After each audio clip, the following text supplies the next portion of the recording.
Hello မင်္ဂလာပါကဲဒီကနေ့ရော live လေးကအလစ်တက်လေးနည်းနည်းလေးနောက်ကျသွားပြီပေါ့နော်အလစ်တက်လေးအောင်အများကြီးနောက်ကျပါနေ့ဖက်ကြောက်လို့ရှိရင်မင်းတို့ရှင်နန်းတော်ရဲ့ Eternal Love Warning Showcase Season 2 စပါပြီเนาะတယ်လေးကိုကလေ Season 1ရဲ့ conclusion ဖြစ်ချင်တယ်ဆိုလို့ရှိရင်ဒီနေ့ညမှာပဲလာဝယ်မရမယ်ပေါ့နော်ကိုက Season 1ရဲ့ conclusion ဖြစ်ဖို့ဆိုလို့ရှိရင်မနေ့ပြန်လာဝယ်လို့မရအောင်ဒီနေ့လာဝယ်မှသာကိုက Season 1ရဲ့ conclusion ဖြစ်နိုင်မယ်ပေါ့နော်ဘာလို့လဲဆိုတော့မင်းတို့က Season 1ကိုဒါ6လပိုင်း6ရက်နေ့ကနေ6လပိုင်း30ရက်နေ့ထိပေါ့နော်30ရက်နေ့ထိမင်းတို့ကဒါကျမပေးတာဖြစ်တဲ့အတွက်ကြောင့်မို့လို့ဒီနေ့က30ရက်နေ့ပေါ့နော်30ရက်နေ့ဖြစ်တဲ့အတွက်ကြောင့်မို့ဒီနေ့ဆိုလို့ရှိရင် Season 1ကပြီးပြီဒီကနေ့ပြီးသွားပြီဆိုလို့ရှိရင် Season 1ကပြီးပြီအဲ့အတွက်ကြောင့်မလို့အသေးလေးတို့ကဒါကိုက Season 1ရဲ့ conclusion ဖြစ်ချင်တယ်ဆိုလို့ရှိရင်เนาะ Season 1ရဲ့ conclusion ဖြစ်ချင်တယ်ဆိုလို့ရှိရင်အခုပဲအမြန်ဆုံးလာရောက်ဝယ်အားပြုတဲ့ဖိတ်ခေါ်ပါရယ်เนาะ Season 1မှာ promotion တွေရမလဲဆိုတာလေးလည်းတစ်ခေါက်လေးပြန်ပြီးတော့ပြောပြပေးအောင်မယ်เนาะ Season 1မှာဘယ်လိုမျိုး promotion လေးတွေရမယ်စိတ်နဲ့ပတ်သက်ရင်တော့ဘယ်လိုလေးတွေရမယ်ရွှေနဲ့ပတ်သက်ရင်တော့ဘယ်လိုလေးတွေရမယ် 18K လေးဆိုလို့ရှိရင်တော့ဘယ်လိုမျိုးလေးရမယ်ဆိုတာလည်းတစ်ချက်လေးပြပြပေးသွားမယ်ပေါ့เนาะအခုမင်းပြပေးထားလေးဆိုလို့ရှိရင်အရင်က15ပေထဲလေးပေါ့เนาะမင်းတို့ကဒါစိတ်တယ်မှဒီလိုမျိုး promotion တွေပေးတာမဟုတ်ဘူးရွှေတယ်ကိုလည်း promotion ပေးတဲ့ 18K တွေလည်း promotion လေးအကုန်ပေးထားတယ်ပေါ့နော် promotion အကုန်ပေးထားတာဖြစ်တဲ့ကြောင့်မလို့ကိုကစိတ်မဲဝယ်ရွှေပဲဝယ် 18K ပဲဝယ်ပေါ့နော်ကိုကအကုန်လုံးဒါဟိုရမယ်ပေါ့နော်ဒီ promotion တွေရမယ်ပေါ့နော်အခုမေပထမဆုံးလေးပေါ့နော်ဗာလေးပြောပေးချင်လဲဆိုတော့ Season 1ရဲ့ conclusion ဖြစ်ချင်တယ်ဆိုလို့ရှိရင်တော့ဒီနေ့ညလာဝယ်မနေ့ပြန်ဆိုတော့ Season 2 စပြီမနေ့ပြန်ဆိုတော့ Season 2 စပြီဖြစ်တဲ့အတွက်ကြောင့်မလို့ကိုကSeason 1ရဲ့ conclusion ရတာမနေ့ပြန်ဆိုလို့ရှိရင်လုံးဝမဖြစ်နိုင်တော့ဘူးကွယ်เนาะအဲ့ဒါကြောင့်မလို့ကိုက Season 1ရဲ့ conclusion ဖြစ်ချင်တယ်ဆိုလို့ရှိရင်တော့ဒီကနေ့ညလာဝယ်เนาะဒီကနေ့ညကို9နာရီခွဲ10နာရီထိရောင်းပေးမယ်เนาะ Season 1ရဲ့ conclusion ဖြစ်စေခြင်းလုံးလို့เนาะဖြစ်စေခြင်းလုံးလို့ကိုရောင်းပေးတာကဲပြီးတော့လို့ရှိရင်မင်းတို့ Season 2လေးကခဏလေးအလေးခဏလေးထားလိုက်ဦးမယ် Season 2ကမနေ့ပြန်ဆိုလို့ရှိရင်စပြီပြီးတော့လို့ရှိရင်ဘာလေးတစ်ခုထပ်ရှိသေးလဲဆိုတော့မင်းတို့မြန်မာမျိုးညနုကိုကြိုဆိုကုန်ပြီးတဲ့ရွှေနန်းတော်ရဲ့ဒါဈေးရောင်းပွဲတော်ကြီးလည်းရှိသေးတယ်เนาะဒီဈေးရောင်းပွဲတော်ကြီးမှာဆိုလို့ရှိရင်လည်းမင်းတို့ဒီမှာမင်း promotion တွေကမတဲလေးကိုသိကြတဲ့အတိုင်းဟိုတနေ့ကလည်းမင်းပြောတယ်ရွှေเนาะ promotion တွေကိုမှA4 ဟွာလောက်ရှိတယ်9ရက်လောက်ရှိတယ်promotion လေးတွေမြင်တစ်ချက်လေးပြပြပေးခြင်းနဲ့မင်းတို့ရွှေနန်းတော်ရဲ့ပေါ့နော်ဒါEternal Love Warning Showcase Season 1ကြီးကို6လပိုင်း6ရက်နေ့ကနေ6လပိုင်း30ရက်နေ့ထိကျမပေးခဲ့တာဖြစ်ပါတယ်ရှင်နော်ကျမပေးခဲ့တာဖြစ်ပါတယ်ရှင်မင်းတို့ဒီလိုမျိုး Season 1ကြီးကဒီကနေ့ပြီးသွားပြီဆိုလို့ရှိရင်နော် Season 2ပေါ့နော် Season 2ကမနက်ဖြန်စမယ်ပြီးတော့လို့ရှိရင်မင်းတို့ဒီ9လပိုင်း3ရက်နေ့ကနေ9လပိုင်း9ရက်နေ့ထိကိုမြန်မာအမျိုးသမီးများနေ့ကိုကြိုဆိုဂုဏ်ပြုတဲ့ဈေးရောင်းပွဲတော်ကြီးကို16လမ်းထိပ်ကရွှေနန်းတော်စိန်ရွှေရတနာဆိုင်ကြီးမှာ9ရက်တိုင်ကျင်းပပြုလုပ်ပေးမှာဖြစ်ပါတယ်ဇူလိုင်လ3ရက်နေ့ကနေဇူလိုင်လ9ရက်နေ့ထိ9ရက်တိုင်ကျင်းပပြုလုပ်ပေးသွားမှာဖြစ်ပါတယ်နော်ဒါဇူလိုင်လ3ရက်နေ့မှာဆိုလို့ရှိရင်တော့ကိုအုပ်ပါမယ်နော်အုပ်စုခန့်လေးပါမယ်ဝေလိုင်းလေးပါမယ် G4 ကန်လေးပါမယ် MC ကိုထူပြအောင်တို့ကနေပြီးတော့ဈေးတူရောင်းပေးမယ်ခင်းကြီးတူစော့မယ်เนาะဒါဇူလိုင်လ3ရက်နေ့မှာတူရှိပေးမယ်ဇူလိုင်လ4ရက်နေ့စနေနေ့မှာဆိုလို့ရှိရင်เนาะကိုဟန်ဒူဆန်ရနာမိုင်း G4 ကန် MC ထူပြအောင်တို့ကနေပြီးတော့မှတူရှိပေးသွားမှာဖြစ်ပါတယ်เนาะဒါလို့ရှိရင်တော့မင်းတို့ Giant Save for Limit Item ပေါ့เนาะ Giant Save for Limit Item ကကြတော့ဒီ Limit item တွေကိုအထူးစင်းနှုန်းနဲ့ရောင်းချပေးသွားမှာလည်းဖြစ်ပါတယ်နော် limit item giant item တွေကဘယ်လိုမျိုးတွေလဲဆိုတော့လည်းတစ်ချက်လေးရှင်းပြပေးခြင်းသေးတယ်နော်အညာဆက်တင်လို့မရနော်အညာဆက်တင်လို့မရဘယ်လိုမျိုးလဲဆိုတော့လည်းတစ်ချက်လေးရှင်းပြပေးခြင်းသေးတယ်မင်းတို့ limit item giant item ကကြတော့မင်းတို့ဒီအရင်တော့လည်းမင်းတို့ဟောဖြစ်ခဲ့ပူပါတယ် clearance sale ဆိုတာမျိုးရှိရပေါ့နော်clearance ဆိုမင်းတို့အခု giant sale ဆိုပြီးတော့ဒီ giant item တွေရှိ giant item တွေကကြတော့ဘယ်လိုမျိုး item လေးတွေလဲဆိုလို့ရှိရင်ငွေဖော်ရင်းစေးပစ္စည်းအသက်ထက်ခတ်မယ်မင်းတို့ပစ္စည်းအသက်တွေထက်ခတ်မယ်ဒီပစ္စည်းကမှားလို့မဟုတ်အရန်လာရဲ့ 3D design လေးပေါ့နော်မင်းဟိုတနေ့ကတော့ပြထားရဲ့အခုဒီကနေ့ညဘက် live giant item ခဏလေးနော်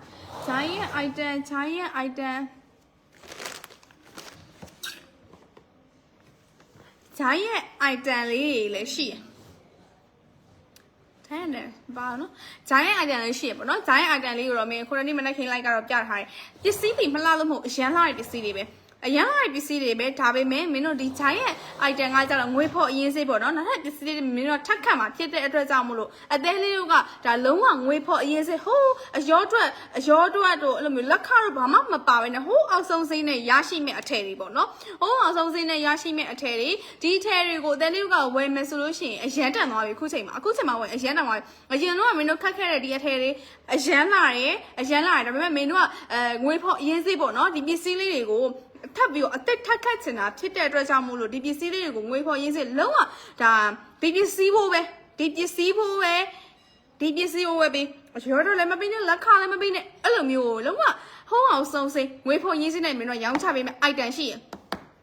အမြင်အကုန်လုံးမဟုတ်ဘူးအဲ့ item ကကြတော့မင်းတို့က limit နဲ့ရှိရတဆိုင်ကို limit item ဘယ်လောက်ဆိုပြီးတော့မှရွေးထုတ်ထားတဲ့လုံးဝ limit item ဖြစ်တယ်ဒီ item ဒီအရန်ကိုမှလှတယ်အရန်လဲတန်တယ်เนาะဒီလိုမျိုးငွေဖော်ရင်းစနဲ့ရောင်းချပေးတယ်တဲလေးကိုချစ်လို့เนาะဒီပစ္စည်းတွေကိုဒီတိုင်းကွာတော့စင်မွန်းနေပြီးတော့လဲရောင်းလို့ရတယ်ဒါပေမဲ့ငွေဖော်ရင်းစနဲ့ရောင်းချပေးချင်တာအတဲလေးကိုလည်းဒါလုံးဝဈေးကိုလည်းတန်လေးနဲ့ရအောင်လို့ပေါ့เนาะမင်းတို့ကလည်းအထည်ကိုဖြတ်ပြီးနောက်ထပ်အထည်အသေးလေးခတ်မှာဖြစ်တဲ့အတွက်ကြောင့်မလို့အတဲလေးကလည်းဒီအထည်လေးကိုဈေးတန်လေးနဲ့ရမယ်ပြီးတော့လို့ရှိရင်ဒါ promotion တွေလည်းရမယ်ပေါ့เนาะအဲ့အတွက်ကြောင့်မို့အတန်လေးကိုဒါ limit item ဖြစ်တဲ့ကြောင့်မလို့အမေ20မဟုတ်အမေ30မဟုတ်လုံးဝ limit ရေးချယ်ထားတဲ့ item ဖြစ်တဲ့ကြောင့်မလို့9မယ်ပဲဖြစ်ချင်တယ်ဖြစ်မယ်10မယ်ပဲဖြစ်ချင်တယ်ဖြစ်မယ်ပေါ့နော်ဒါကတော့ item ကတော့ total ကတော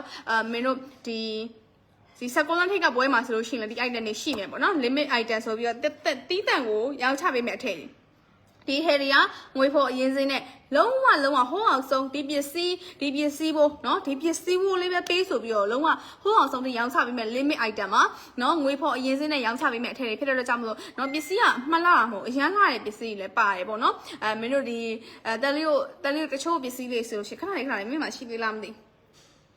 တော်တော်လှတယ်ခဏလေးเนาะတစ်ချက်ပြပေးမယ်ငွေဖော်အရင်စင်းနဲ့ရောင်းချပေးမဲ့တဲ့ဒီမှာကြည့်ပြမယ်ရှင်တော့ base မှာလည်းတင်ထားတယ်။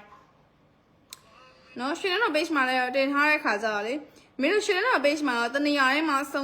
လင်းလေးကြည့်နေဆိုရင်တော့ရှင်တော့ page ကလေးမှာလာပြီးတော့ကြည့်လို့ရပါတယ်ရှင်။ကဲဒီမှာခဏလေးဟိုတင်းက limit ဒီမှာဒါလုံးဝ limit item ဒါလိုမျိုးလေးတွေပေါ့နော်ဒီလိုမျိုးပုံစံလေးတွေပါတယ် sweaty လေးတွေပါတယ်လက်စွပ်လေးတွေပါတယ် 3D ထည်လေးတွေပါတယ်ကွယ်အခုချိန်မှာဒီလိုမျိုးကိုဝယ်မယ်ဆိုလို့ရှိရင်မင်းတို့ရောင်းချပေးမယ်စီးနဲ့လုံးဝဝယ်လို့မရတဲ့အထည်ပေါ့နော်အဲ့လိုမျိုးထည်လေးပါမယ်ဒီလိုမျိုးထည်လေးပါ limit item တွေကိုလည်းမင်းတို့ဒီဆိုင်မှာပဲတိတ်လေးရောင်းပေးတာမဟုတ်ဘူးနော် TikTok မှာလည်းမင်းတို့တင်ထားပေးရ Facebook မှာလည်းတင်ထားပေးရကြိုက်တဲ့နေရာတွေကြည့်လို့ရတယ်TikTok တော့ဘာလို့ဆိုလို့ရှိရင်ကြည့်မယ်ဒီမင်းတို့ဒီရှင်နန်းတော်ရဲ့ TikTok page မှာသွားကြည့်မယ်ဆိုလို့ရှိရင်ကြတော့ကွယ်တနေရာထဲမှာပစ္စည်းဒီဇိုင်းအစုံကိုကဒါဘယ်လိုပြောလဲအချိန်မကုန်မဲ့သူမျိုးကြည့်ရမှာရှင်နန်းတော်ဆိုင်ခွဲတိုင်းကနော်ရှင်နန်းတော်ဆိုင်နာဆိုင်ခွဲတိုင်းကပစ္စည်းတွေကို TikTok မှာလည်းတင်ပေးတယ် Facebook မှာလည်းတင်ပေးတာဖြစ်တဲ့အတွက်ကြောင့်မလို့ပေါ့နော်အသေးလေးတို့ကဒီကိုကဒါတနေရာထဲမှာထိုင်ပြီးတော့ကြည့်ကျင်တယ်ဆိုလို့ရှိရင်တော့မင်းတို့ဒီလိုမျိုးတင်ထားပေးဒါဆိုလို့ရှိရင် limit item ခရမ်းစိုးမှာဒါတိတ်ညက်ပုံစံလေးအဲ့လိုမျိုးလုပ်ထားပေးရဒါဆိုလို့ရှိရင် limit item လေးငွေဖော်ရင်းစစ်လုံးဝဒီပစ္စည်းဒီမလှလို့မဟုတ်ဘူးเนาะတယ်လေးအရင်လဲနောက်လဲလှတယ်မင်းတို့ဒီပစ္စည်းကိုဒါဖြတ်ပြီးတော့တစ်ထက်တစ်ခုထပ်ခတ်ချင်တာဖြစ်တဲ့ကြောင့်ငွေဖော်ရင်းစစ်နဲ့မင်းတို့ကရောင်းချပေးတာဖြစ်ပါတယ်တယ်လေးကိုလည်းကြိုးရှိမယ်မင်းတို့ကလည်းအများကြီးကြိုးရှိမယ်ပေါ့နော်မင်းတို့ဘယ်လိုမျိုးလဲဆိုတဲ့ခါကျတော့ဒီလိုမျိုးအထည်ကိုမင်းတို့ကဒါခတ်ပြီးဒီလိုမျိုးလှတဲ့အထည်လေးကိုတယ်လေးကိုလမ်းတော့မင်းတို့ကပါတော့ဒီလိုမျိုးအထည်လေးကလှတဲ့အထည်လေးကိုတယ်လေးကိုလည်းဈေးတန်လေးနဲ့ရမယ်မင်းတို့လည်းငွေဖော်ရင်းစေးเนาะနောက်ထပ်အသစ်တွေထပ်ခတ်လို့ရမယ်အဲ့လိုမျိုးလေးပေါ့เนาะဒါနှစ်ဦးနှစ်ဖက်အကျိုးရှိเนาะနှစ်ဦးနှစ်ဖက်အကျိုးရှိเนาะတယ်လေးဘက်မှာလည်းများစွာသောအကျိုးတွေရမယ်မင်းတို့ဘက်မှာလည်းများစွာသောအကျိုးတွေရမှာပေါ့เนาะအဲ့လိုမျိုးလေး limit item လေးတွေဖြစ်ပါတယ် limit item လေးတွေလည်းမင်းတို့တင်ထားပြီးတယ်เนาะဒါတွေက limit item မဟုတ်ဒါက new line ဖြစ်เนาะဒါလေးတွေဆက်ရှိမယ်နောက်ထပ်ပြီးတော့ပေါ့เนาะlimit item လေးတွေထပ်ပြီးတော့ရှိတယ် limit item လေးတွေကကြတော့မင်းတို့ခုရပိုင်းလေးမှာတင်နေရပေါ့နော်စလိုက်တင်နေတယ်16လမ်းထိပ်ကဆိုင်ပွဲလေးမှာဆိုလို့ရှိရင်တော့မင်းတို့လုံးဝ share ကိုပြပေးမယ်ပေါ့နော် share ကိုပြပေးမယ်ဆိုတဲ့အခါကျတော့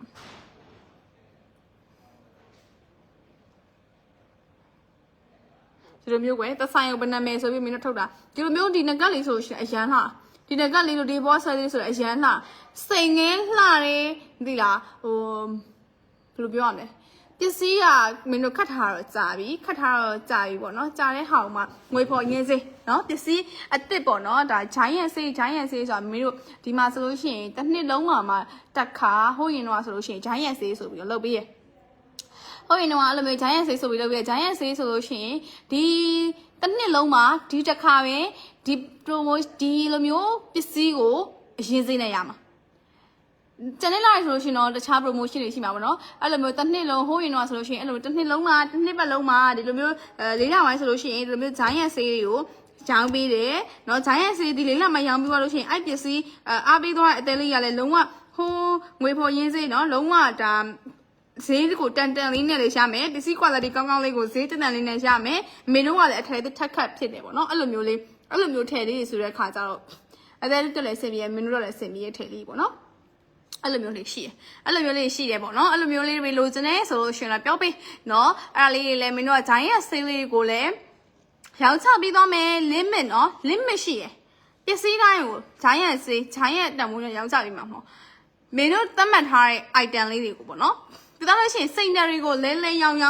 နော်စိန်တယ်တွေကဒီမှာခဏလေးစိန်တယ်လေးတွေကိုင်လိုက်မယ်စိန်တယ်ဆိုတဲ့ခါကျတော့စိန်တယ်လေးတွေကိုင်လိုက်မယ်စိန်တယ်တွေကိုလဲရောင်းနော်ဒီမှာစိန်တယ်တွေရှိစိန်တယ်တွေကိုလဲရောင်းအမြတ်ပေးမဲ့အထူးအစီအစဉ်ကြီးတွေရှိပါတယ်ဇူလိုင်က3ရက်နေ့လာမှာလားတဲ့3ရက်နေ့ကိုတော့မင်းဇူလိုင်မလာပါဘူးရှင်3ရက်နေ့ကိုတော့မင်းဇူလိုင်မလာပါဘူးမင်းဇူလိုင်လာမယ့်ရက်ကိုပြန်ပြောပေးမယ်နော်မင်းဇူလိုင်ကဘယ်နေ့လေးလာမလဲဆိုလို့ရှိရင်တော့9ရက်နေ့မှာရှိပါမယ်နော်မင်းဇူလိုင်ကတော့9ရက်နေ့မှာရှိပါမယ်တယ်လေးတို့နော်ဒါပေမဲ့မင်းကဘယ်နေ့လာလဲဆိုလို့သိချင်တယ်ဆိုလို့ရှိရင်ပြောပေးမယ် live မင်း live ထဲမှာပြောပေးမယ်နော်မနေ့ကဆိုလို့ရှိရင်ဘယ်မင်းလွှင့်မှာလဲဘယ်မင်းရှိမှာလဲအဲ့လိုမျိုးပေါ့ဆိုင်ကမှာဘယ်မင်းရှိမှာလဲသိချင်တယ်ဆိုလို့ရှိရင်ပြောပေးမယ်နော်ဒါလီကကျတော့စိန်တယ်ကွယ်ကိုကစိန်တယ်ကိုဝယ်လိုက်ပြီဆိုလို့ရှိရင်လဲရောင်းအမြတ်ပေးမဲ့အစီအစဉ်စဉ်းစားကြည့်နော်ဘယ်ဘက်ကပဲဝယ်ကိုကမင်းတို့ကကွယ်မင်းတို့စီကဝယ်လို့လဲရင်အမြတ်ပေးမယ်တစ်မျိုးပဲမဟုတ် one way ပဲမဟုတ် two way လဲရောင်းအမြတ်ပေးမဲ့အစီအစဉ်နော်မင်းတို့ပြောတဲ့စကားထဲမှာဟိုလဲအချိန်ကြလို့ရှိရင်အမြတ်ပေးရဆိုလို့ရှိရင်ဒါ one wayဟာအယောင်ဆိုလို့ရှိရင်လည်းမင်းတို့အမြတ်ပေးမှာအဲ့တော့မင်းတို့ two way နော်အလဲကအယောင်ကအမြတ်ပေးသွားမယ်အစီအစဉ်ကြီးဖြစ်ပါတယ်လဲမအမြတ်ပေးတာမဟုတ်ဘူးရောင်းမအမြတ်ပေးတာမဟုတ်ဘူးလဲရောင်းအမြတ်ပေးမယ်အထူးအစီအစဉ်ကြီးရှိပါတယ်နော်စိန်တယ်တွေကိုမင်းတို့ပထမနေ့ဆိုလို့ရှိရင်တော့ 3% အမြတ်တတိယနေ့ဆိုလို့ရှိရင်တော့ 5% အမြတ်လေးတွေပေးမှာဖြစ်ပါတယ်ရှင်ပထမနေ့ဆိုလို့ရှိရင်တော့ 3% အမြတ်ဒါတရားနေ့ဆိုလို့ရှိရင်တော့ 5% အမြတ်လေးပေးသွားမှာဖြစ်ပါတယ်နော်နောက်ထပ်ပြီးတော့ပေါ့နော်မင်းတို့ဗာလေးထည့်ရအောင်လဲဆိုလို့ရှိရင်ကြတော့ဘိုင်မိုးစေမိုးခုနမင်းပြောလို့ပေါ့နော်ကိုကတော့မင်းတို့ရဲ့ပစ္စည်းတွေရှိရဲဒါ season 1ရဲ့ပစ္စည်း season 2ရဲ့ပစ္စည်းဆိုပြီးအဲ့လိုမျိုးခွဲထားလေးရှိအဲ့လိုမျိုးပစ္စည်းလေးတွေမှာမင်းတို့က3မျိုးပေါ့နော်ငကလက်ဆွဆွဲလေးတစ်ဆက်သွဲထားပေးရလေးတွေရှိရဲကပ်ပယ်လေးတွေရှိမယ်အဲ့လိုမျိုးမင်းတို့ကကြတော့ဒီအဓိကတားကကြတော့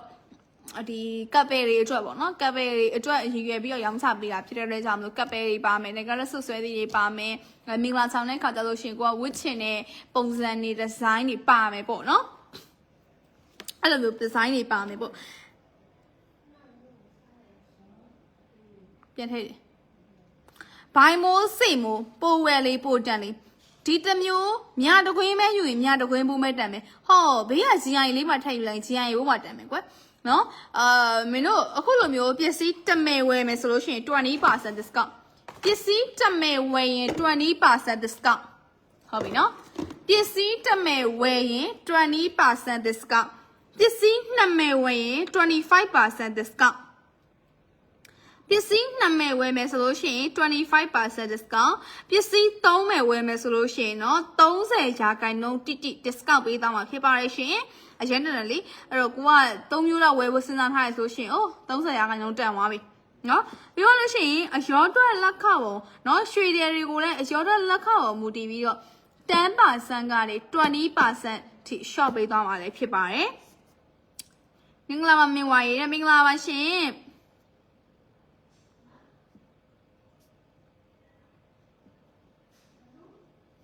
你也能养着娃子，别说那娘别子嘛。比方说是外国是没？外国嘞，说လို့ရှိရင်လေ10% discount ပေးမယ်စဉ်းစားကြည့်နော် white gold ဆိုတာမျိုးကအရောလည်းပေးကြမလို့လက်ခလည်းပေးကြမလို့ပစ္စည်း grand နဲ့ရောင်းတဲ့ပစ္စည်းအဲ့လိုမျိုးရောင်းတဲ့ပစ္စည်းကမှ10% discount ပေးဦးမှာဆိုတဲ့ခါကျတော့ဒါတို့ရဲ့အရန်မစဉ်းစားနေတော့အရန်တက်နေကွယ်နောက်ထပ်ရရှိနိုင်မယ့်လက်ဆောင်တွေကတော့ princess member card တနေ့အကျိုးခံစားခွင့် princess member card ရှိတဲ့သူတွေအတွက်စိတ်တဲ့တစ်မျိုးဝယ်တိုင်း5% discount နော်စိတ်တဲ့တစ်မျိုးဝယ်တိုင်း5% discount ရမယ်နော်ကိုတဲ့တို့ပြောလို့ရှိရင်လက်ဝတ်ရှည်တနာတွေကိုအခမဲ့နော်အမှတ်တရအစာရင်းလေးရေးထိုးပေးမယ်တချို့ဆိုလို့ရှိရင်ရှိကြတယ်လေသိရမလားကိုကဒီဝါကျွရင်တော့ယူတော့မှာမို့လို့ဆိုပြီးတော့အဲ့လိုမျိုးကိုကလက်စွပ်လေးတွေပေါ်မှာ anniversary date တွေသိရမလားကိုနဲ့သူနဲ့ရဲ့ချစ်သူရေးစားတစ်နှစ်ပြည့်တဲ့ထိမ့်မှတ်ကောင်မလေးစီအဖေတော့မဟုတ်ဘူးနော်ကောင်မလေးစီကအဖြေရတဲ့နေ့တွေပြီးတော့လို့ရှိရင်ဘာရှိသေးလဲကောင်မလေးရဲ့မွေးနေ့တို့9နှစ်ပြည့်တို့အဲ့လိုမျိုးလေးတွေပေါ့နော်ကိုကဒိတ်လေးတွေထိုးကျင်တယ်ဆိုလို့ရှိရင်အခမဲ့စာရင်းထိုးပြီးမယ်နော်ပြီးတော့လို့ရှိရင်ကိုကပေါ့နော်အဲ့လိုမျိုးဒိတ်တွေထိုးချင်ဘူးသူ့နာမည်စစကလုံးလေးနဲ့ကို့နာမည်အစစကလုံးလေးနဲ့ပေါ့နော်သိရမလားအဲ့လိုမျိုးလေးထိုးကျင်တယ်ဆိုလို့ရှိရင်ထိုးပြီးမယ်ဘလို့ပုံစံမဲထိုးပြီးမယ်ခမဲ့ပေါ့နော်ဒါလေးစားနဲ့မင်းတို့လိုမျိုးလေးထိုးပေးမယ်ပေါ့နော်နောက်ထပ်ပြီးတော့မင်းတို့ဘာလေးထပ်ရှိအောင်လဲဆိုလို့ရှိရင်ကြတော့ premium jewelry gift ဆိုင်မှာ live လို့ရင်အမြဲတမ်းပြတယ်ဒီ promotion ပြောပြီးတော့ premium ဆိုလို့ရှိရင်တော့ဒီလိုပုံစံတွေရမှာနော် review ဆိုလို့ရှိရင်တော့ဒီလိုပုံစံတွေပေးတယ်ဒါလေးကို premium ဆိုတဲ့တပေါက်ဆိုလို့ရှိရင်ဒါငွေကဘယ်လိုပြောမလဲသိန်းချီတယ်နော်ဒီလိုမျိုး premium gift တွေဆိုလို့ရှိရင်တပေါက်ကိုသိန်းချီတယ်အဲ့လိုမျိုးအရင်တော့ဆိုလို့ရှိရင်ကိုကဘရက်ကြီးတွေပါညာဝယ်ရတယ်ဆိုလို့ရှိရင်အဲ့လိုမျိုး gift တွေကလေgift တွေကဟိုကဖြစ်တယ်ဝယ်ရတာဒါပေမဲ့မင်းတို့အခုချိန်မှာလက်ဆောင်ပေးတာကွယ်သိလားနော်ဒီပစ္စည်းဝယ်လိုက်ပြီးဆိုရင်ဒီ gift box ကပါပြီးသားဆိုတော့နော် premium jewelry gift box လက်ဝတ်ရတနာထည့်လို့ရတဲ့ premium အဆင့်ကိုပေးမှာဒီပါလို့ရှိရင် free jewelry cleaning နော်မင်းတို့ဒီလက်ဝတ်ရတနာတွေကိုအခမဲ့ရှောင်တင်ပေးဖို့လည်းရှိတယ်နော်လက်ဝတ်ရတနာတွေကိုအခမဲ့လည်းရှောင်တင်ပေးမယ်စာရန်လေးလည်းထိုးပေးမယ်ကဲဘယ်ဘက်ကပဲကြည့်အသေးလေးကိုတွက်ရကြည့်ပဲနော်ဘယ်ဘက်ကပဲကြည့်လိုက်အသေးလေးတို့အတွက်ကြီးပဲနော်အဲ့တော့မြန်စမ်းလာရောက်ဝယ်ကားပေးတဲ့ဖိတ်ခေါ်တယ်နော်ဒါမင်းတို့လက်ဝတ်ချနာတွေကိုအခမဲ့ရှောင်းနေပေးမယ်ပြီးသွားလို့ရှိရင်နော်စိတ်တိုင်းကြညှိနှိုင်းပြီးတော့အရေးကြဝယ်လို့ရမှာဖြစ်ပါတယ်နော်စိတ်တိုင်းကြညှိနှိုင်းပြီးတော့အရေးကြဝယ်လို့ရမှာဖြစ်ပါတယ်နော်စိတ်တိုင်းကြဝယ်ခြင်းတယ်ဆိုလို့ရှိရင်တော့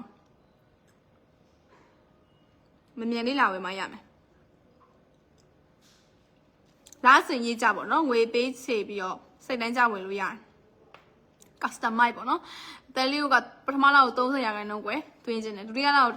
50%သွင်းခြင်းတယ်အဲ့လိုမျိုးလေးပေါ့တယ်လီဝိုင်းနဲ့ကိုတန်းစင်မင်္ဂလာပါမတိရကြာပြီနော်ကိုမတိရကြာပြီတယ်လီယိုမတိရကြာပြီမမြင်နာကြာပြီတတိယလိုက်တာစာဦးရေ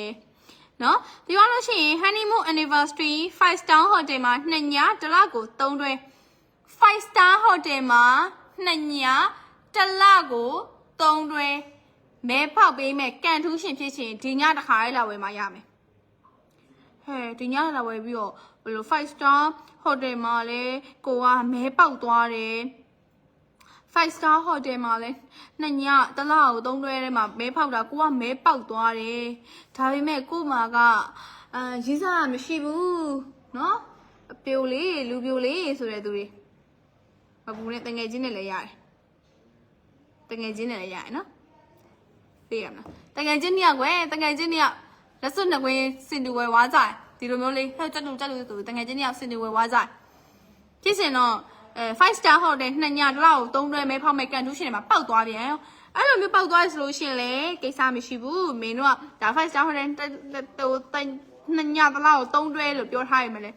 တကယ်ချင်းစစ်စစ်ဆိုလည်းရတယ်ကောင်မလေးချစ်ချင်းလည်းရတယ်ကောင်လေးချစ်ချင်းလည်းရတယ်နော်အတွဲမှဖြစ်စရာမလိုဘူးလင်မယားမှဖြစ်စရာမလိုဘူးနော်တယ်လေးကိုโอเคပြီးတော့လို့ရှိရင်နောက်ထပ် free couple photo shoot free ကပဲပို့လို့ရှိရကြတော့ဘယ်လိုမျိုးလေးလဲဆိုလို့ရှိရင်မင်းတို့ကမလေးဖေဖျားနော်ထိုင်တာဆိုခေါင်းဝင်းကတုံနေတဲ့ပေါ်တင်ဟာ free ကပဲပို့လို့ရှိရကြတော့မင်းတို့က studio မှာပေါ့နော်တချို့ဆိုလို့ရှိရင် pre wedding ရိုက်ကြတယ်နော် pre wedding ရိုက်ကြတယ်ဟိုကိုကဟိုပါပေါ့နော်ဟိုဘယ်လိုပြောရမလဲဟို pre ဒီလိုမျိုးဟိုဟာမင်းတို့ကပ်ပဲပေါ့ free ကပ်ပဲပို့လို့ရှူလေးရိုက်ကြတယ်ဆိုလို့ရှိရင် free ကပ်ပဲပို့လို့ရှူလေးရိုက်ကြတယ်ဆိုလို့ရှိရင်စပင်တို့ make up တို့အခုလိုမျိုးလေဒါ studio မှာကိုကဒီကပ်ပဲလေးရိုက်မယ်ပေါ့နော်ကိုကဒီလိုမျိုးရိုက်ချင်တယ်เนาะဒါရိုက်မယ်ဆိုလို့ရှိရင်မင်းတို့ဘက်က sponsor ပေးပြီးတော့မှဒါရိုက်ပေးမှာเนาะတလောက်ကို free ကပ်ပဲပို့လို့ရှိ free ကပ်ပဲပို့လို့ရှိကိုက pre wedding ပုံလေးရိုက်ချင်တယ်เนาะကိုကဗမာလိုမျိုးရိုက်ချင်တယ်ကိုကထိုင်မသိမ့်နဲ့ရိုက်ချင်တယ်ကွယ်ဗမာလိုမျိုးဗမာဆန်လေးကိုကအနောက်တိုင်းနဲ့ရိုက်ချင်တယ်ဟဲ့တရုပ်လိုလေးဝေးပေးရိုက်လိုက်ရင်ကောင်းမလားစိုက်တယ်လို့ဝေးရိုက်စိုက်တယ်လို့ဝေးရိုက်ရတယ်ခေါင်းစခြေစုံရွှေနှောင်းကစပွန်ဆာပေးမယ်နော်စပင်ပါမယ်စပင်မဖြစ်မနေစပင်ကပ်ဒီ free ကပ်ပဲပို့လို့ရှိလို့ပြီဆိုလို့ရှိရင်စပင်မော်စကို make up နော် make up ပြီးတော့လို့ရှိရင်စပင် make up လက်ဝှရှတနာအဝိအစဖက်နက်ကစပွန်ဆာပေးမယ်နော် free ကပဲပို့လို့ရှုရိုက်ချင်တယ်ဆိုလို့ရှိရင်နော်ကိုကတည်ရမယ်လက်စွပ်လေးနှစ်ကွင်းဝယ်သွားပြီတငယ်ချင်းနှစ်ယောက်ဝယ်လိုက်တာတငယ်ချင်းနှစ်ယောက်ဝယ်လိုက်တယ်ဆိုရင်လည်း free ကပဲပို့လို့ရပေါက်နေတယ်ဆိုလို့ရှိရင်လေပြောရတော့ 5 star hotel မှာတငယ်ချင်းနှစ်ယောက်တော့တက်လို့ရသေးတယ် free ကပဲပို့လို့ရှိရကြတော့မရဘူးနော်free ကပဲပို့လို့ရှိရကြတော့ဟိုဘယ်လိုပြောရမလဲဟိုဇုံနွဲတွေပဲရိုက်ကြတာပေါ့နော်အဲ့လိုမှမဟုတ်ကွာတငယ်ချင်းနှစ်ယောက်ပေါက်သွားတယ်ဆိုလို့ရှိရင်လေတချို့ကြောင့်လည်းအဲ့လိုမွေးနေ့ပုံစံလေးတွေကိုအဲ့လိုမျိုးပိုတိုရှူတွေရိုက်ကြတယ်လေအဲ့လိုမျိုးတကယ်ကြီးကပိုတိုရှူလေးရိုက်လို့ရပါတယ်လို့နော်တကယ်ကြီးကပေါက်သွားခဲ့ရင်ပြောပြတာနော်ဒါဟိုချစ်သူဆုံးလေးပေါက်သွားရဆိုလို့ရှိရင်ပြောနေကြအောင်မလို့တော့အဲ့ညာဆက်တင်လို့မရဘူးဒီမှာအကုန်အချက်ပဲကျမတို့ချုပ်ထားပြီဒါက season 2ရဲ့ champagne color လေးဖြစ်ပါတယ်အမြည်ကျွေးတာရွှေဒါက season 2ရဲ့ champagne color လေးဖြစ်ပါတယ်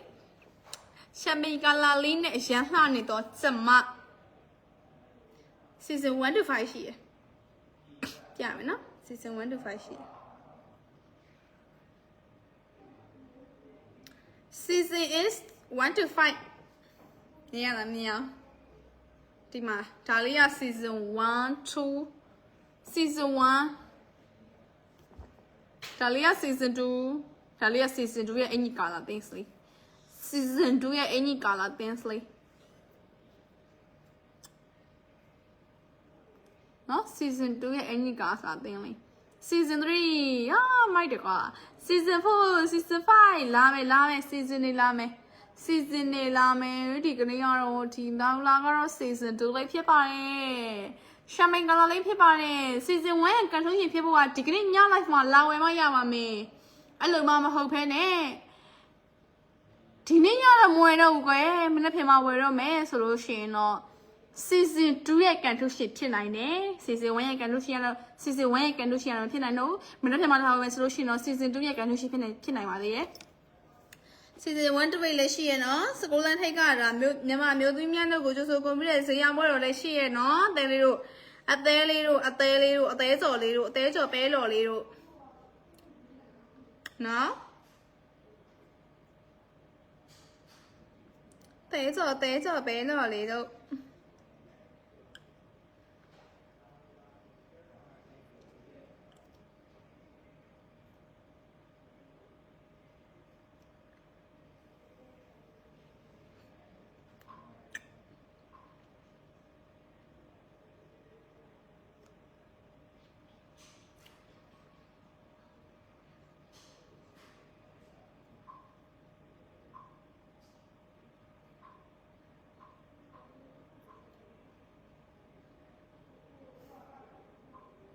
ဒီပိုင်းကျမလိုက်ပြီးနည်းနည်းဆက်နေတာနော်ဆက်တော့မဆက်ပါ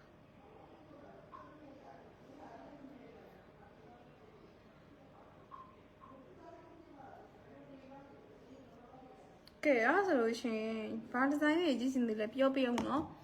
အဲ့ဒီကြီးပဲရှိရမို့စိတ်ငယ်တွေပဲရှိရမို့ရှေးကြတယ်ရှိအခုမင်းတွေမှာဆိုရှင်အရန်ဘိုးဆန်နဲ့စိတ်ဆွဲစုတွေတကုံမပြထားတယ်ဒီဥစ္စာလေးကထက်ရအောင်မယ်တိကအများကြီးဝင်တာဒီလိုမျိုးပွဲတည်ရမလားစိန်ကိုမှဟိုဘယ်လိုပြောရမလဲဒီဇိုင်းကိုဆန်းလေးနဲ့လေဒီလိုမျိုးလေး စိန်ကျိုးလေးစိန်ကျိုးလေးဘလောက်မှမရှိဘူးဘလောက်မှမရှိဘူးဘလောက်ဆိုဘလောက်မှမရှိဘူး330ဝန်းကျင်လေးပဲရှိတယ်ဒါလေး330ဝန်းကျင်လေး330ဝန်းကျင်လေးပါရှင်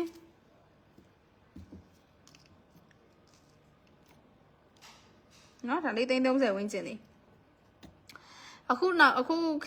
ဒီအချိန်မှာဆိုလို့ရှိရင်သိရမလားအရင်တော့ဆိုလို့ရှိရင်တော့ဟုတ်တာပေါ့စိန်ပြီးတော့အကြီးတွေအကိတ်ကြီးတွေခစားလေအခုဆိုလို့ရှိရင်ဒီမှာကွယ်330ဝန်းကျင်လေးနဲ့ဆိုတော့သူတို့ဟာလေးအရန်ခစားလာပြီပေါ့နော်အခုနော်ဒီလိုမျိုးဘိုးဆန်ဆန်လေးနဲ့သိရမလားအရန်ကြီးလည်းမဟုတ်ဘူးတိတ်ကြစ်လေးနဲ့ဘိုးဆန်ဆန်လေးနဲ့အရန်ခစားလာပေါ့နော်အခုမင်းပြထားတဲ့ဒီလိုမျိုးဆွဲ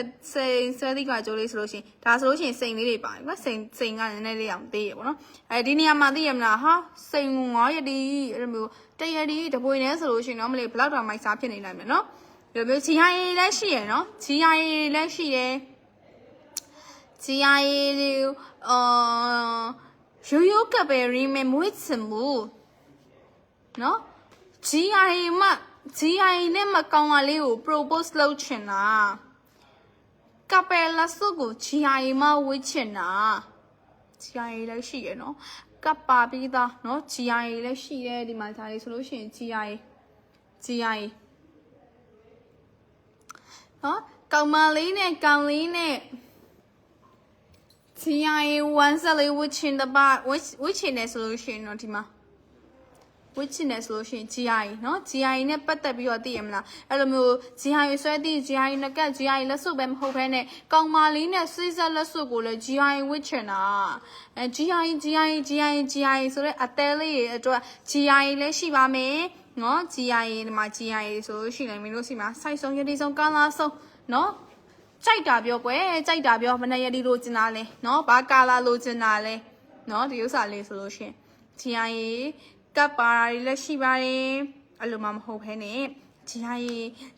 ပဲလိုချင်တာဒါပေမဲ့ကွယ်သိရမလားကိုယ်ဈေးကိုလည်းတော်ပါလိုချင်တယ်ဆိုရှင်လည်း GI ကပ်ပြောက်တွေရှိရဲအသေးလေးတို့ရေเนาะအဲ့ဒါလေးမြင်တစ်ချက်ဟောဖြစ်ပေးမယ်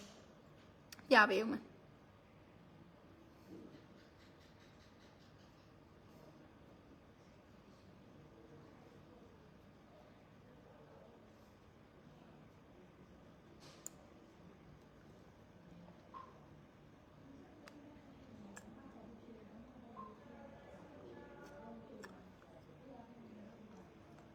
ဒါဆို GI လက်စုပ်မျိုးသားဝိနဲ့မျိုးသမီးဝိ GI ကိုဈေးတက်ပေးမှရမှာနော် GI ဈေးသိကျင်တယ်ကာလာသိကျင်တယ်ဆိုလို့ရှိရင်တော့ Messenger လေးလာခဲ့ပြီးမှရမှာ GI ကိုရန်တန်တဲ့စလုံးနဲ့ရရှိမယ်နော်ဒီ promotion ပွဲကြီးမှာလဲဒီ promotion ပွဲကြီးမှာလဲ GI ကိုရန်တန်တဲ့စလုံးနဲ့ရမှာဖြစ်ပါတယ်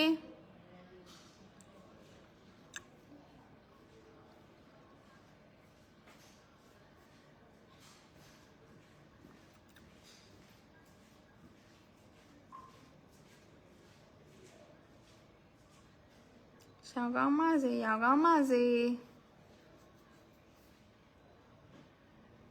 小高嘛子先。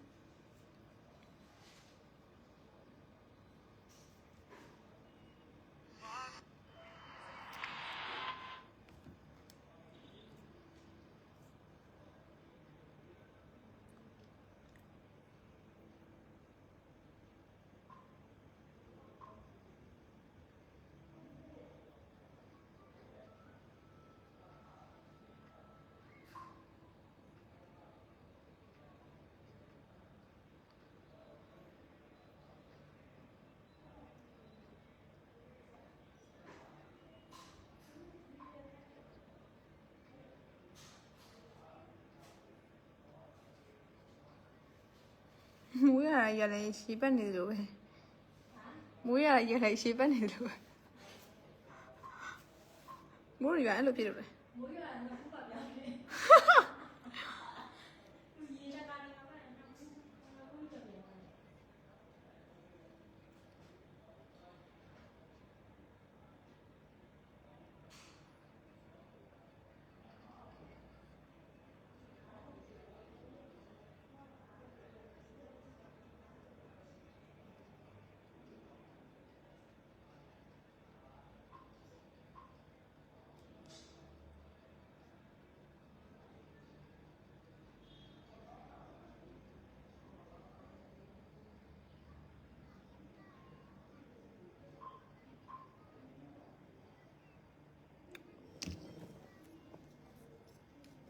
ဒီမှာကြည့်ရင်လာ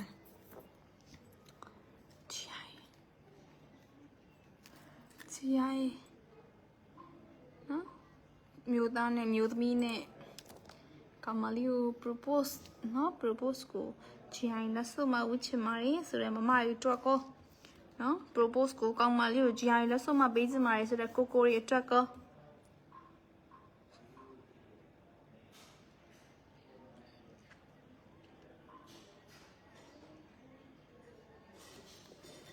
ဒီမှာကြည့်ရမ်းလာလို့နော်စိန်ရ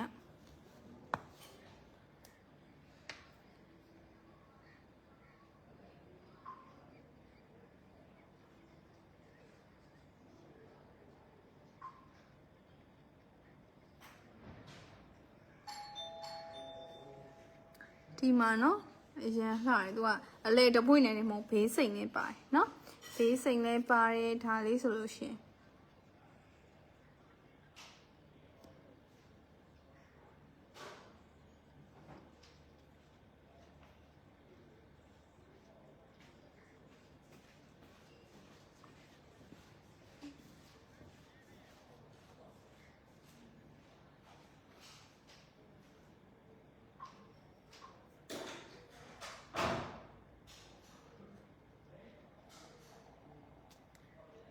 ရမ်းလာနော်ဒီမှာဒါကတော့မျိုးသားအတွက်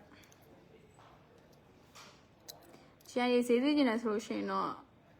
တခါလေးမြန်မြန်လေးလောက်ဝယ်မှရမယ်နော်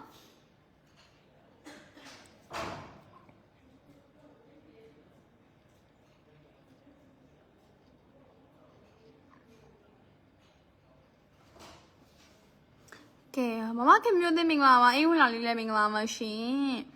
ကဲရှက်ထားပေးကိုမတယောက်စီစီတိုင်းကိုကျေးဇူးအများကြီးတင်ပါတယ်ရှင်တို့ရဲ့ live တွေကိုကြည့်ရှုဝင်ရအားပေးတဲ့တယောက်စီစီကိုလည်းကျေးဇူးအများကြီးတင်ပါတယ်နော်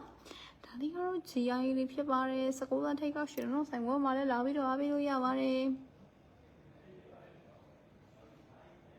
ကဲ promotion ကြောင့်လေးထပ်ပြီးတော့တစ်ခေါက်ထပ်ပြောပြလိုက်မယ်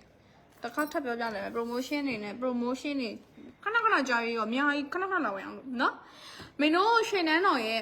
Eternal Love Wedding Showcase အစီအစဉ်1ကဒီကနေ့ဆိုတာနဲ့ပြီးပါပြီ season 1ရဲ့ကန်ထိုးရှင်ဖြစ်ချင်တယ်ဆိုလို့ရှိရင်เนาะအခုဒီမင်းရဲ့ live မှာလာဝယ်မှသာ season 1ရဲ့ကန်ထိုးရှင်ဖြစ်မှာဖြစ်ပါတယ်အဲ့လိုမှမဟုတ်ဘဲနဲ့တနေ့ကဒါမနေ့ကမှလာဝယ်မယ်ဆိုလို့ရှိရင်တော့ season 2ထဲမှာပါသွားပါပြီเนาะ season မနေ့ကမှလာဝယ်မယ်ဆိုလို့ရှိရင်တော့ season 2ရဲ့ကန်ထိုးရှင်ဖြစ်သွားပြီပေါ့เนาะ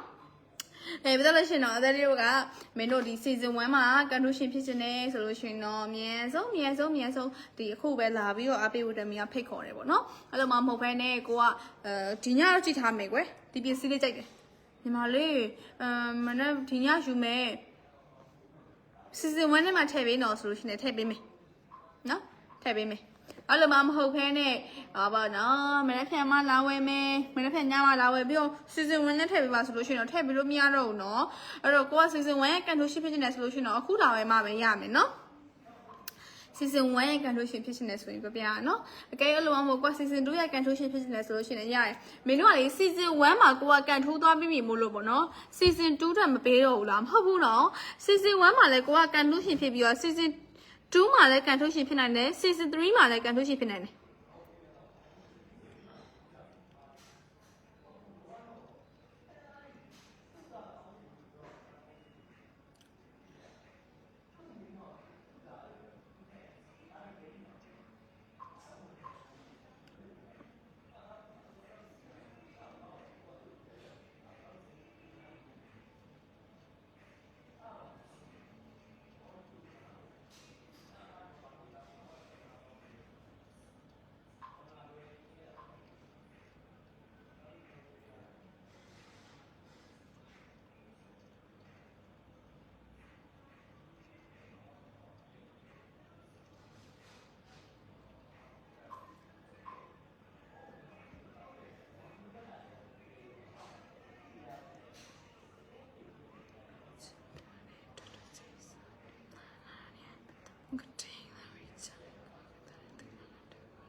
ဒါလေးကတော့ဘောလုံးကျိုးလေးနဲ့ဘောလုံးဟန်ချင်းလေးဘောလုံးကျိုးလေးကကြတော့ရွှေချိန်9ပဲသားလေးနော်ရွှေချိန်9ပဲသားလေးဘောလုံးနှစ်ဆွဲလေးကတော့နှစ်ပဲသားလေးဟန်ချင်းလေးလည်းရှိတယ်ဘောလုံးတစ်ဆက်ပေါ့ကွယ်သူလေးကတော့ပြောရမယ်ဆိုတော့ဘောလုံးတစ်ဆက်ပေါ့သိရမလားအဲ့လိုမျိုးအဆက်သေးလေးလည်းရရနော်အဲ့လိုမျိုးအဆက်သေးလေးလည်းရရနော်တဲလေးတို့ခဏမရှင်းနေဘူးရှင်းရှင်းလင်းလင်းလေးပြစိတ်ဆက်ကြီးတွေမှမဟုတ်ဘူး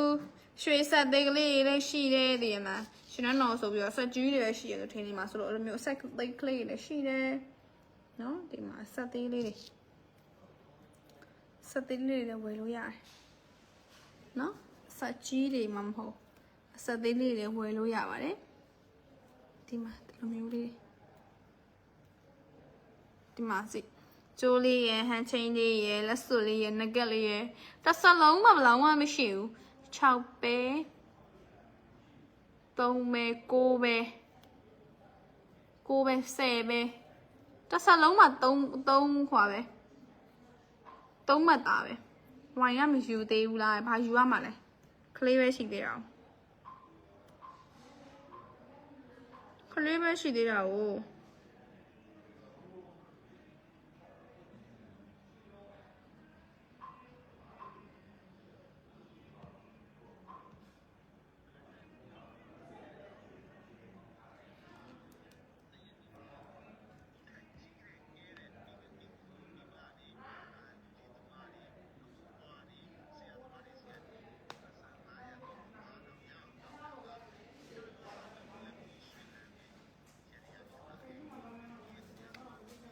လက်ပြန်ကျွလန်းတရက်နေကိုနော်ကိုထက်အသက်ကြီးရဲ့လူကြီးတွေစီရတဲ့9000 5000မဝေးအောင်တောင်းပါတဲ့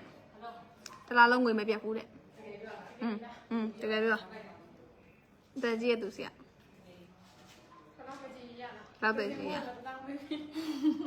မြောက်9ကနန်းဖြစ်ပါရ900 9000 5000 5သိန်း50ဩမကောင်းလားအတိတ်မိတ်ဆောင်လားမကောင်းလား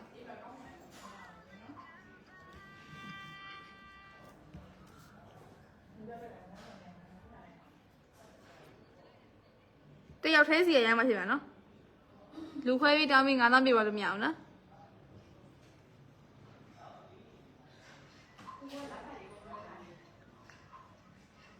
အားကြိုက်တယ်ကိုယ်နဲ့ကိုရှာထားတယ်ဒီမှာတော့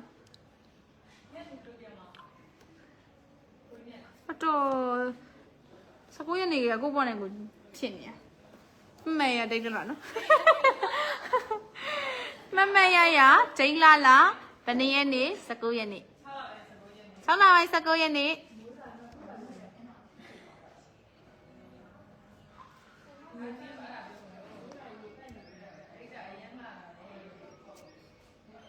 ကဲဖုန်းမိလေးတွေဖတ်မဲဖောက်တော့မယ်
ကဲတစ်ဆက်လုံးမှာရွှေချိန်3မှတ်သားဝင်ခြင်းလေးဆိုအရင်အဆင်ပြေရနော်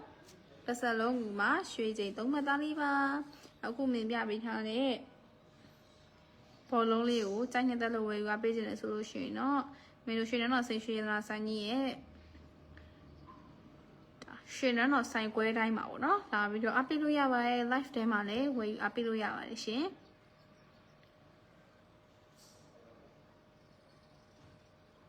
对，毛毛哩，对。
ပူရဲရိုးသားလေးကဲဒါလေးကတော့ဘောလုံးဆက်လေးဘောလုံးမှလေးတည်လားအဲ့လိုမျိုးလေးဒါဆိုလို့ရှင်ရွှေချိန်2ပဲသားဒီလိုမျိုးဘောလုံးတစ်ဝက်လေးလည်းရှိရနော်အဲ့လိုမှမဟုတ်ပါနဲ့ဒီလိုဘောလုံးအညီလေးလည်းရှိအညီလေး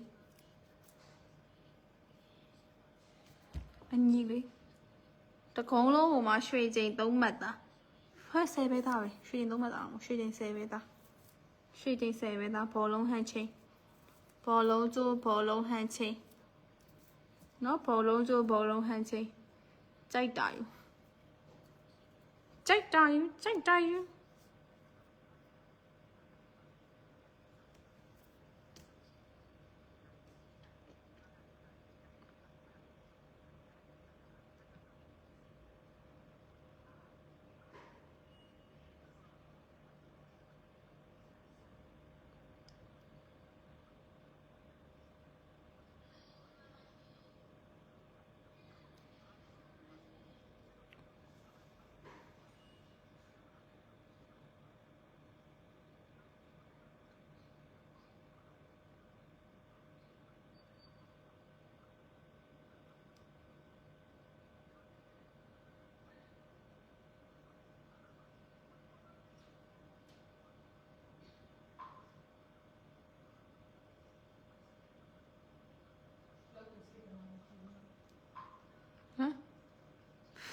ဟုတ်ကဲ့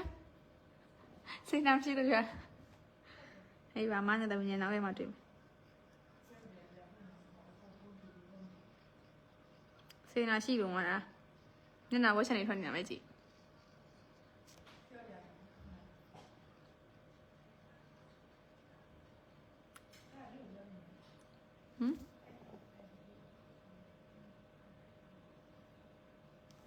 ကိုဆိုပြောပါတယ်ဆိုင်ကလာတိုင်းမှာဆိုသူတို့ဆိုမြဲကြည့်ဘာဘာကိုရဲကြည့်တို့တော့ကြည့်ရတို့ပဲပြောချင်တာဘယ်ဆိုင်ဆိုတာပြောချင်တာ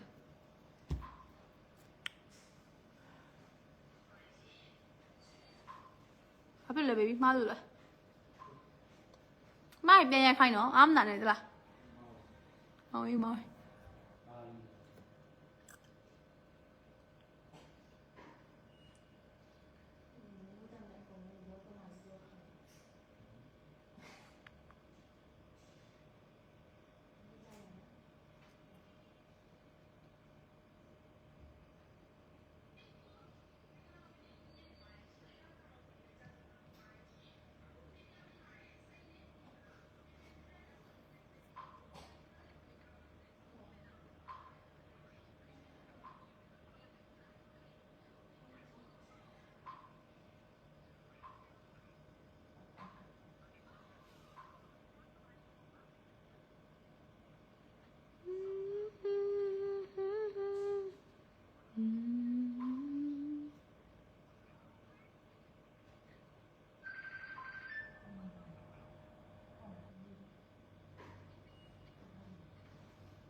ဟဲ့ပြပြရေ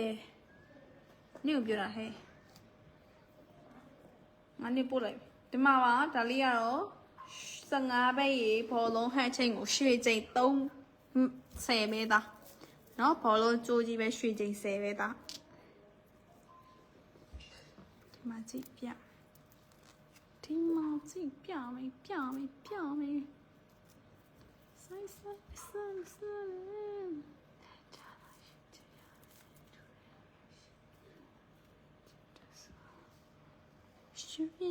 Fernando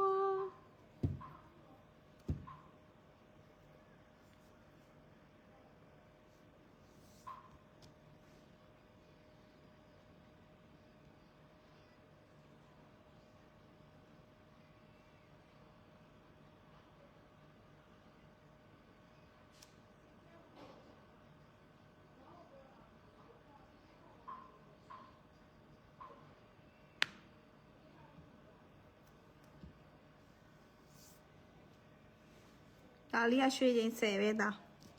ဟန်ချိန်လေးကရွှေချိန်3ပဲသား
好像养它呢，这手里的养它。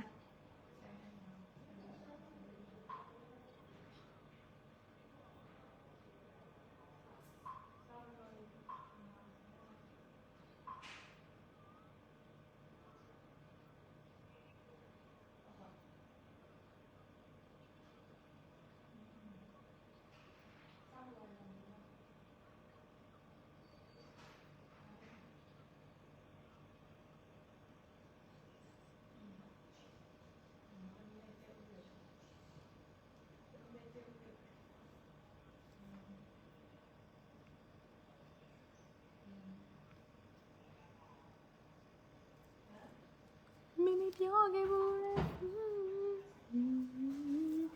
ကဲထုံချိုင်း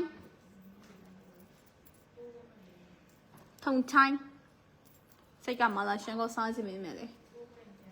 တည်ရမလားထုံချိုင်းစိတ်ကမလားရှန်ကိုစားနေတယ်စိတ်ညနေလေးအလေးလေးစိုးမှုပါလို့ထုံချိုင်းမှာဒီမှာထုံချိုင်း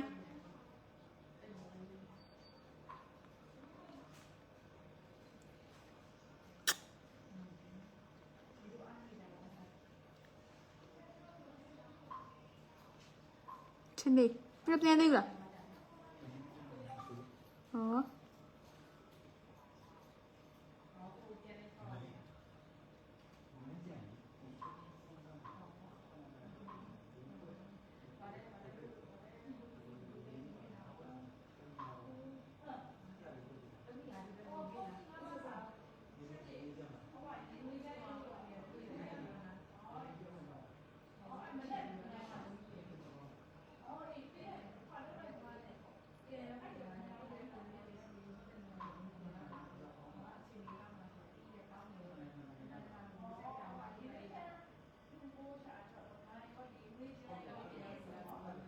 ဖဲမမေရိုးသားလေးတဲ့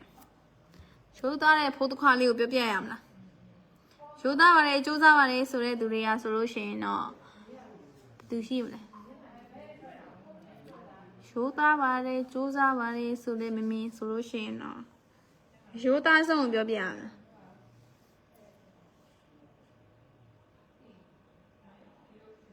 ရိုးသားဆုံးကအလိုအဆုံးပွားပါပဲ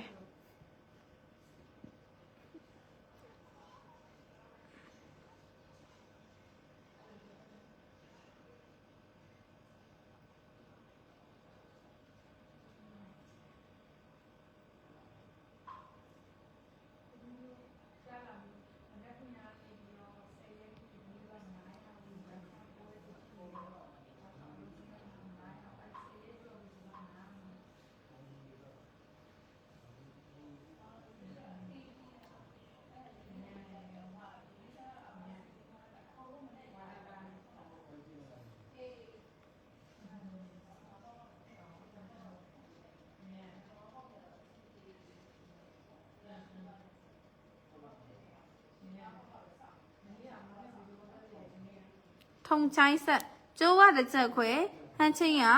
10ပဲသား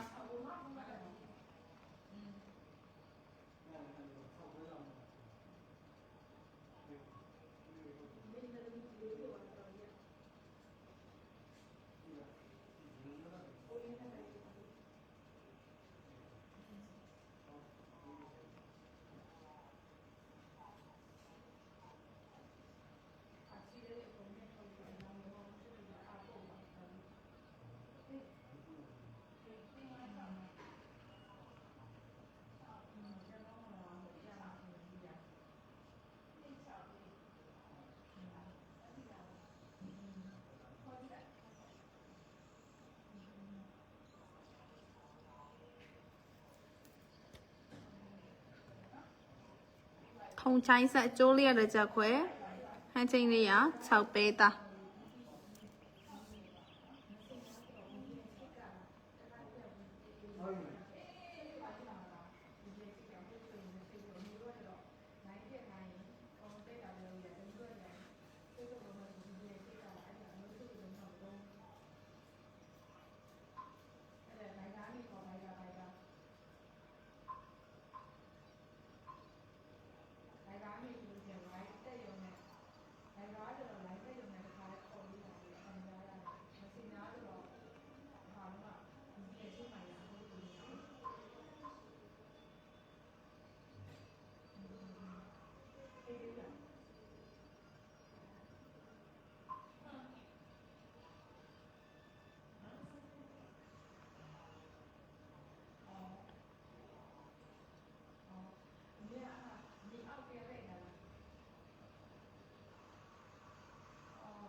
လို့ရှိရင်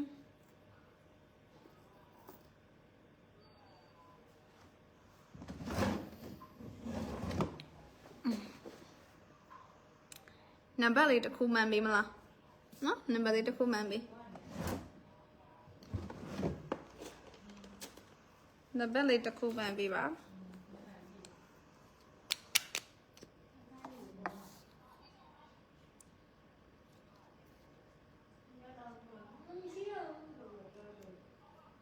ဒါတဘလို့နေသွားလဲ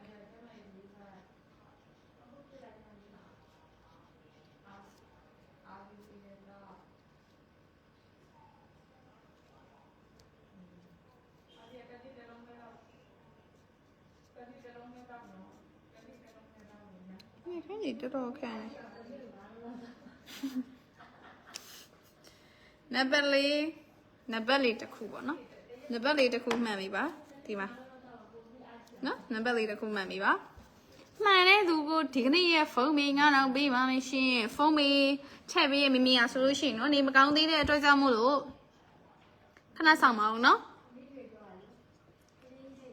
ပြောင်းချတော့ဒီမှာဆက်ပြောင်းရွှေဟာအမေအဲ့လိုမပြော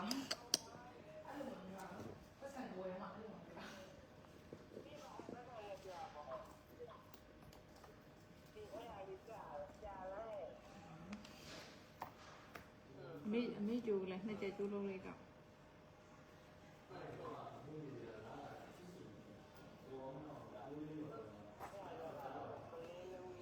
မဲလုံးကြီးလားဘောလုံးမဟာ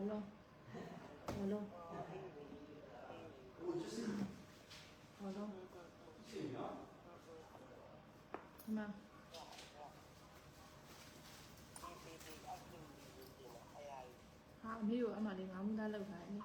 ညာလေးရလေငန်းလေးရ32 9 90 3ခွန်အမေက30ဒီလိုစိုက်လေးတွေ90 1စခွန်ဒီလိုစိုက်လေး3ရက်ဒီလိုစိုက်လေး3ရက်ဒါမျိုးလေး3ရက်ဒီလိုအရက်3ရက်လား2ရက်လားမသိဒီလိုလေးဒါတော့ရှိမယ်ထင်တယ်အမေကအလောက်လောက်ရှိရငါးမူသား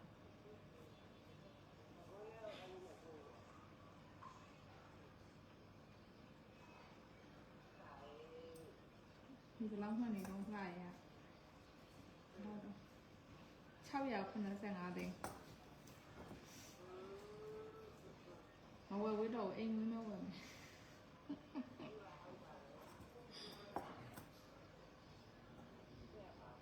ဆိုဒီ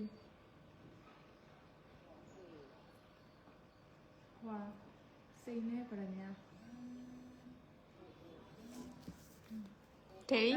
တန်းနာကြောက်ကြလေโอเคno လိုက်ရနေရဖေး88 29 36ကဲမှန်တော့မေစခွန်19 12 62 69 49အမေဒီမှာဒီလိုဟိုင်းကြိုက်တာ55 44ပြီ55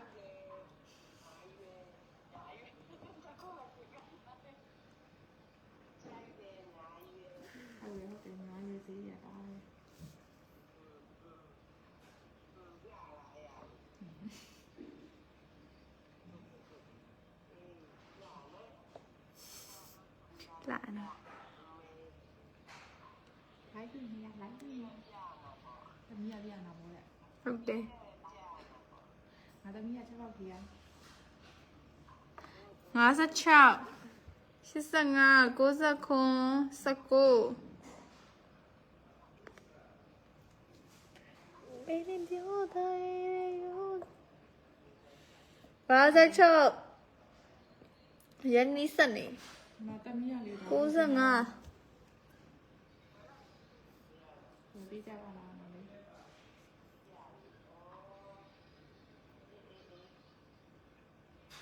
ချီရတရားမင်းစီရတာချီရရင်လုံးမပေါ့600ကျော်အဲ့ဒါ600ကျော် ချီရန်ရလား အခုလက်စုပ်ကအများကြီးပဲလက်စုပ်ကအများကြီးလို့ လက်စွပ်ကတော့1800 1800တဲ့ 61 ဒီမှာကြည့် 32 အဲ့ဒါပြန်လဲလိုက်မှာနော်ပြီးရောဟာ 59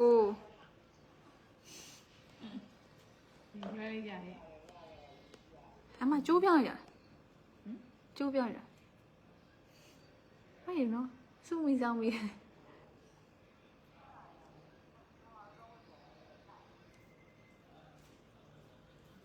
29 92 53ဟဲ့တော်တော်နီးစက်နေပြီနော်တော်တော်နီးစက်နေပြီ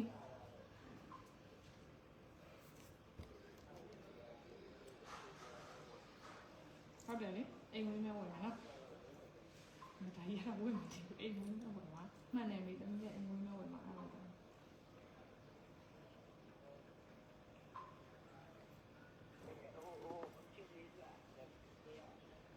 ဲ့ဖြူတော့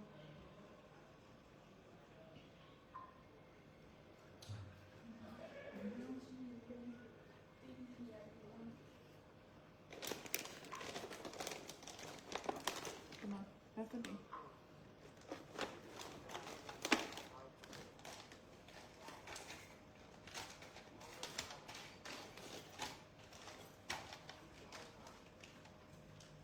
Có này.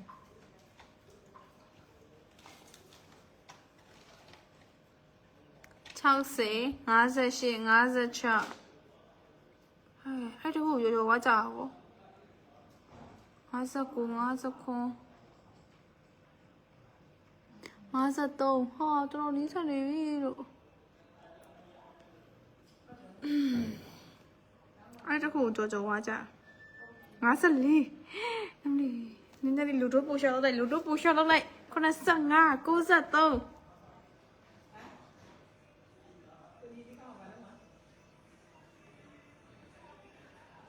53 54 54မဟုတ်ဘူးလူတို့ပူရှာတော့လူတို့ပူရှာတော့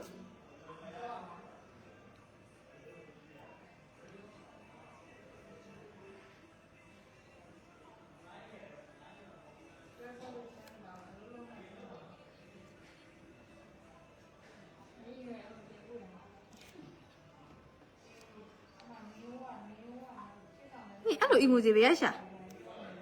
你အဲ့လို emoji ပဲရရှာနော်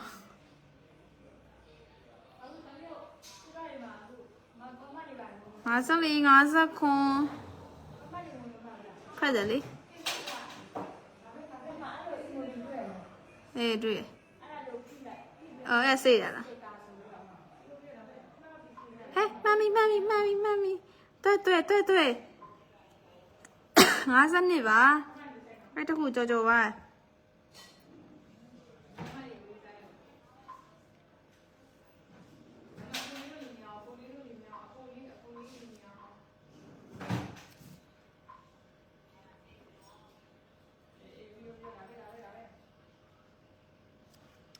对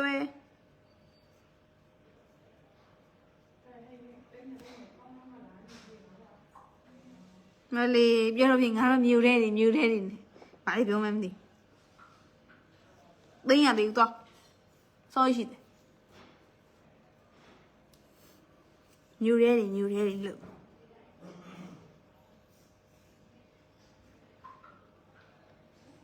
ဟဲ့ကျူစီလားကဲအဲ့ဆိုရှင်52ပါဒီမှာနော်